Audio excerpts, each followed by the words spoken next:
Hello and welcome to my channel. তো আজকে আমরা WBP plus KP special GK part 249 নিয়ে আলোচনা করব। এখানে 8টি খুব ছোট ছোট প্রশ্ন উত্তর রয়েছে, তো দেখে নিচ্ছি। নাম্বার 1, অপারেশন গঙ্গা কী ছিল? তো অপারেশন গঙ্গা ছিল 2022 সালে ইউক্রেনে রাশিয়ার হামলার সময় আটকে পড়া ভারতীয় ছাত্রছাত্রীদের উদ্ধার করে দেশে ফিরিয়ে আনার মিশন।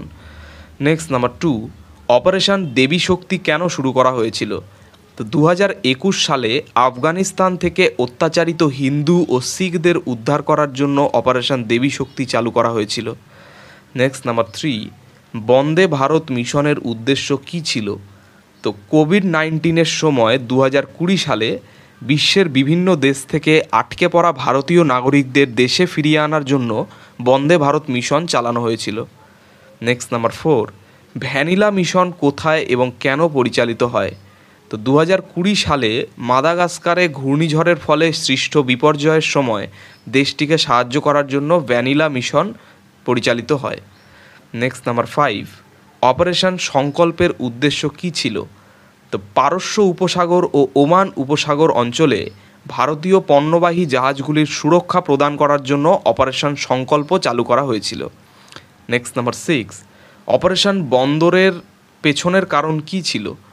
তো 2019 সালের পুলওয়ামা সন্ত্রাসী হামলার প্রতিশোধ নিতে ভারতীয় বিমান বাহিনী পাকিস্তানের বালাকোট, চাকোথি ও মুজাফরবাদে বায়ুসেনা অভিযান চালায়, যেটিকে অপারেশন বন্দর বলা হয়।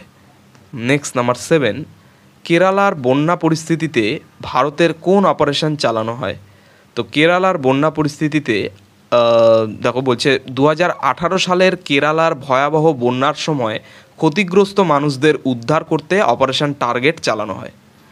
নেক্সট নাম্বার 8, অপারেশন নিস্তার কোথায় এবং কেন পরিচালিত হয়? তো 2018 সালে ঘূর্ণিঝড় কবলিত ইয়েমেনের সকর্তা দ্বীপ থেকে ভারতীয়দের উদ্ধার করার জন্য অপারেশন নিস্তার পরিচালিত হয়। তো এই ছিল 8টি খুব ছোট ছোট গুরুত্বপূর্ণ প্রশ্নোত্তর নিয়ে আলোচনা, বিভিন্ন মিশন নিয়ে এগুলি, ঠিক আছে? তো চ্যানেলটি ভালো লাগলে অবশ্যই সাবস্ক্রাইব করো এবং পরবর্তী আপডেটগুলি পাওয়ার জন্য অবশ্যই নোটিফিকেশন বেলটি অন করে দিও। ধন্যবাদ।